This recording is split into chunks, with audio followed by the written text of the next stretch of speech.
So welcome, and thank you for coming to listen and watch our special Customer Experience World podcast stroke vlog.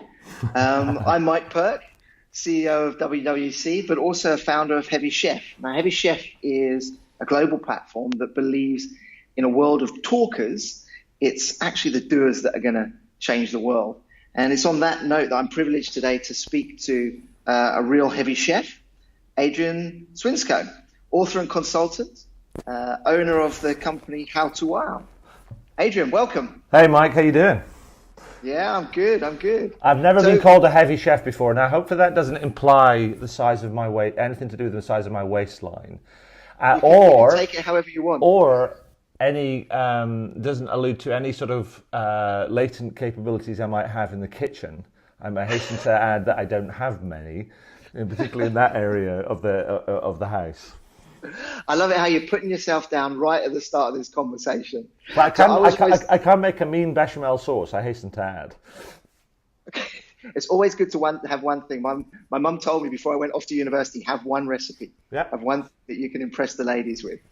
Bechamel sauce, that's my go-to. Brilliant. Well, the reason that I'm a heavy chef, the idea of you never trust a skinny chef, right? You never trust a chef that doesn't eat his own food. It's the people that do it, that eat the food, that taste test what they're talking about.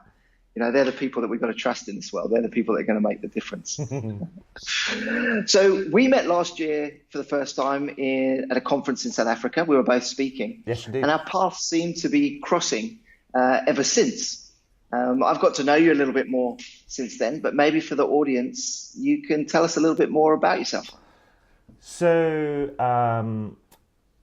I've done various things. I mean, somebody asked me the other day if I had a career, how I would position myself, and I said, I don't know. I haven't really had a career. I've had a bunch of things that I've done, and all of which I've really enjoyed, and I've done for a number of kind of like reasons, or a number of, I've done for a number of years until it felt like the right time to move on. And now for the last sort of 10 years, I have been, focusing on, service and experience and things. And it comes from a particular kind of place, which is, I don't like bad service. And I think that many companies they could do so much better if they just made their service a little bit better, but also many companies get in their own way and their own people's way of actually delivering better service. And that just felt slightly ridiculous to me. So as a bit of an interloper in the space, I started sort of thinking and researching about it, writing about it, blogging and podcasting, and I've written a couple of books. And I'm working on a third book now, which we can talk about a little bit later because it's something that we'll talk about at the conference. That the thing that I like is that whilst I'm quite happy to get into the detail, I'm really, really interested in, excuse my language, but I think it's appropriate, is like people that just do less talking and just do more doing and almost like cut the bullshit out. So just effing get on with it. Yeah, no, completely. It's a bit like, so I like the idea about the heavy chef, because it's all about kind of doing. I mean, we were talking just off air before, and I think it's appropriate, like at this time when we're talking about service and experience, which has become super complicated and elaborate and all this sort of stuff. And I think it made me think about that Elvis Presley song, sort of a little less conversation, a little more action guaranteed. And I think we're in that time where we need a little less conversation and a bit more action. And the heavy chef thing speaks to that, and the conference that you and I are going to connect at kind of later in the year in London is, and again I think in South Africa kind of in the middle of the year, is definitely in that kind of line. It's a bit like, you know what, let's cut the crap. Let's just talk about getting shit done and shit that matters to both customers and produces better outcomes for organizations, because that's the stuff that matters. Hallelujah. So you're going to be the master of the ceremonies. I am. At this upcoming Customer Experience World Conference, which in is in London on the 14th of May Indeed. at the Hilton Hotel in Heathrow. What can we expect from the conference? So Maggie Wheeler, who is the impresario behind all of this, I think that's the right word to describe her, has asked me to get involved in helping sort of MC the event, but also sort of curate some of some of the stuff. And I've known Maggie for a number of years, but it was a friend of mine, Ricardo, who's also going to be at the event, Ricardo Saltzgulko, who introduced me to Maggie and said to Maggie, I think you should need to speak to Adrian about what some of the right things to talk about. And so I ended up working with her and sort of shaping an agenda, which is completely to the point that we were talking about, is it's less about the theory and more about here's some examples of people that are really doing it. And this is not paint by numbers stuff. They are the real doers kind of here. And because we're in that situation, is that the various reports have said that up to 70% of all CX or digital or big transformation programs are not delivering the results that people want, and that's frustrating people. And there is a danger that very, very senior executives get bored of customer experience or move it into the column of too hard to do because it's not producing those results. So I think this year and next year are really, really important for service in the experience space to deliver. To really and then to put a marker down and go this is what we're going to do, stuff that really matters. We're going to do stuff that really delivers. And so what we've done is we've put together an agenda which is very much focused on practical, inspirational sort of case studies from all, that cover a whole gamut of areas, everything from people and culture to growth and innovation to technology to leaders and leadership. So who are the speakers, the heavy chefs that are going to be there? Good question. So we are bringing in to kick off the day. We are bringing in Alex Genov from none other than Zappos, who is their head of customer research. He's a super cool guy, super smart.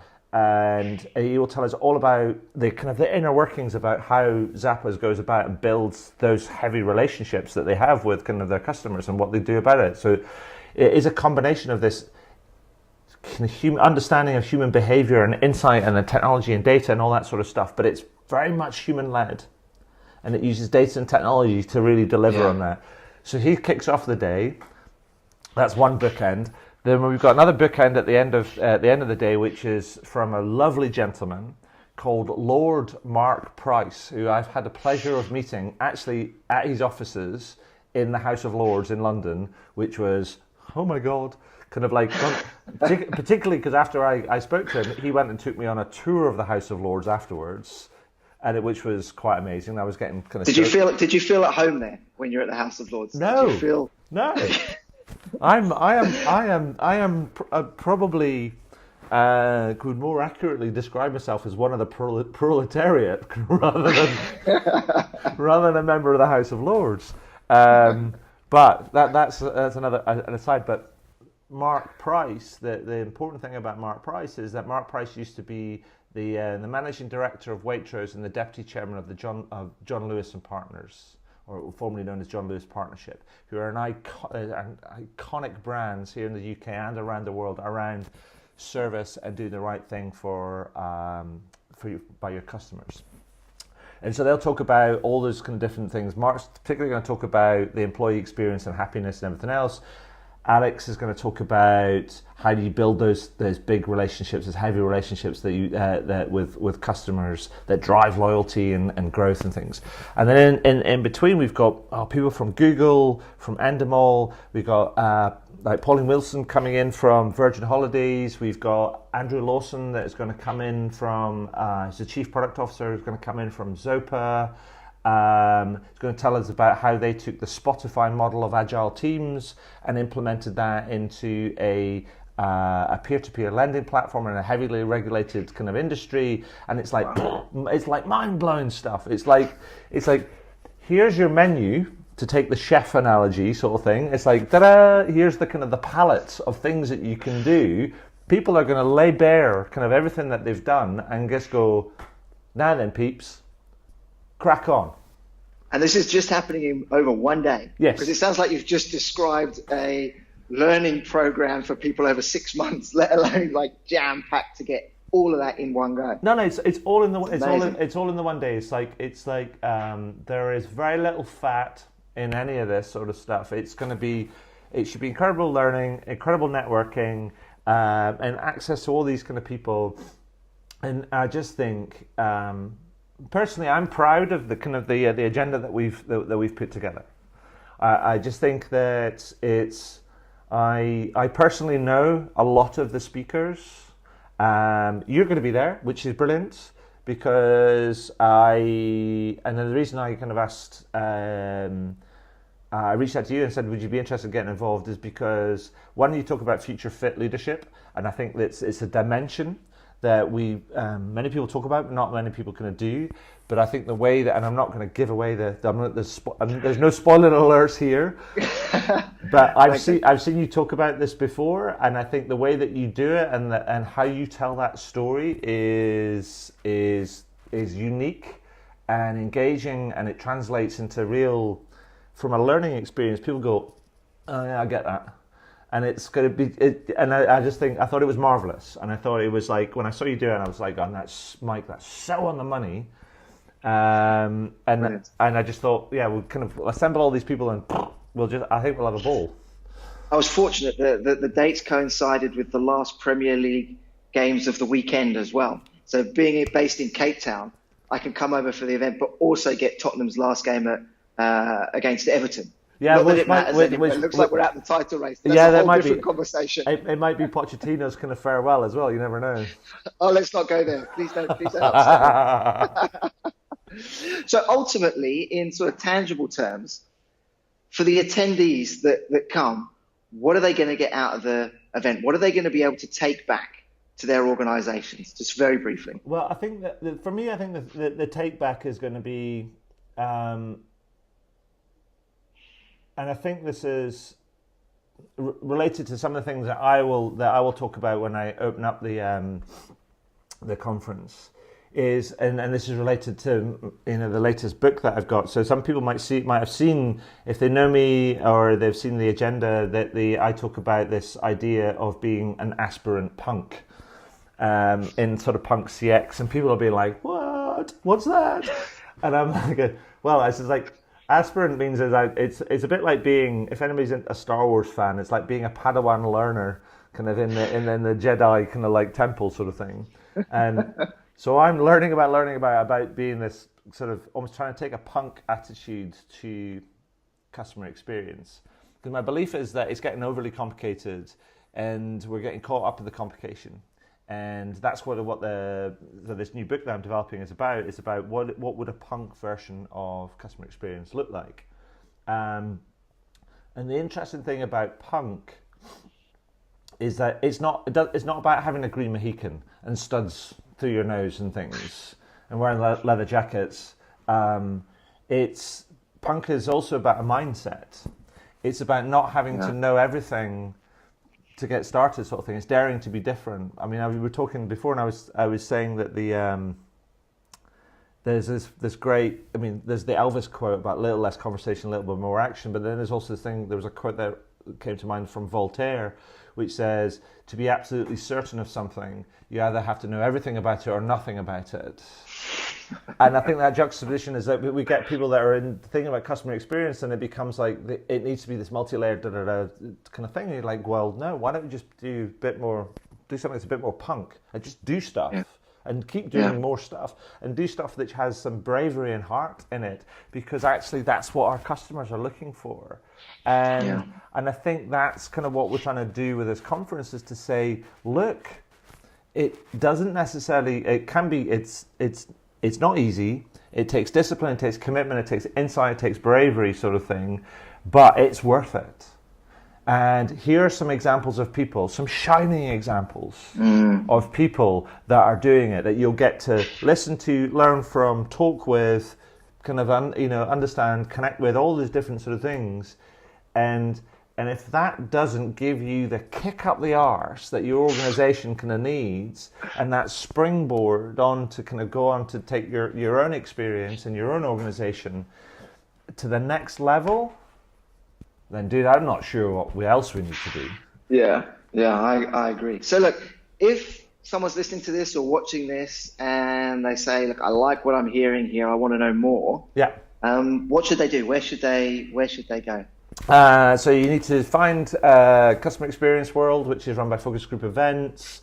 It's look for the London, May the 14th, the event. It's going to be the Hilton out by Heathrow, I believe. Yep, that's right.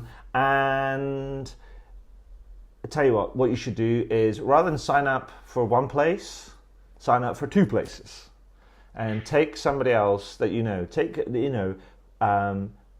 find somebody else in your organization that you can do this with, because it's always better to have a partner, sort of thing. That doesn't mean to say you shouldn't come on your own. It could, everybody's kind of welcome, and we're a friendly bunch.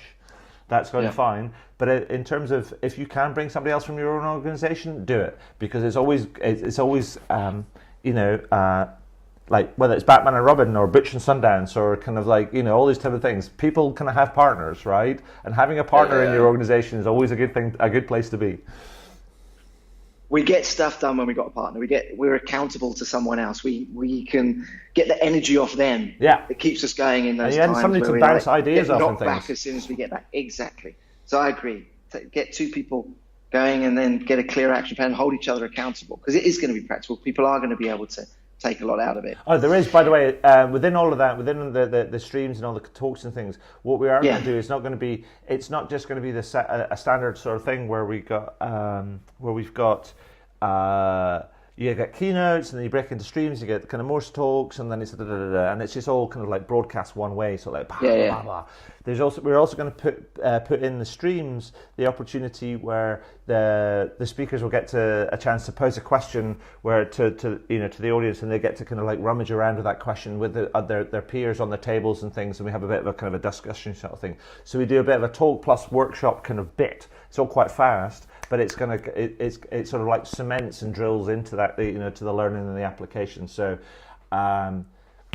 we've never done that before. Well, I've never done that. Well, I have done that sort of thing before. Maggie's done it a couple of times with some of the other events before. Hey, you might not work, but hey, what? We'll get stuck in and we'll kind of figure it out, and at least we'll kind of dive into it. Well, my experience is that is what makes it work. I mean, it's not just about listening; it's about being able to practically apply while you're there that thought process to your own business. Get it going, work together, speak to the people around you. It's what you get when you're networking with everyone else there. And learn from them that makes the biggest difference. I think the other thing to kind of to mention is that I think if everybody comes, I know that all the speakers and all the organisers that are coming with this massive kind of intent to do kind of like to share sort of some really, really useful sort of like stuff. And if everybody else comes with the same intent, we'll be absolutely fine. I mean, I need to just kind of, before we kind of go, I just need to share with you kind of some of the other speakers that I hadn't mentioned, but I need to kind of mention Please before, do. only because they're rock stars in their own right. I mean, we've got people like so Mohammed Latib is the founder and CEO of CX University. He's going to come across from Philadelphia, going to lead the people and culture. We've got Sarah Metcalf, who is the head of customer service at Sure Pet Care. She is a customer service rock star in her own right. Nikki Gattenby is the MD and owner of a company called PropellerNet. Actually, it's down the road from me in Brighton. They have won. They have won the best place to work or that type of stuff in numbers of years. They do some amazing things, and they're really kind of quite a small company, and they're intentionally small by design. Who else have we got? We have got people from Google. Oh, we've got Ronnie Gottslich, who is the former CEO of Lidl in the UK. So he was the guy that was the head of Lidl when they just basically disrupted the whole market.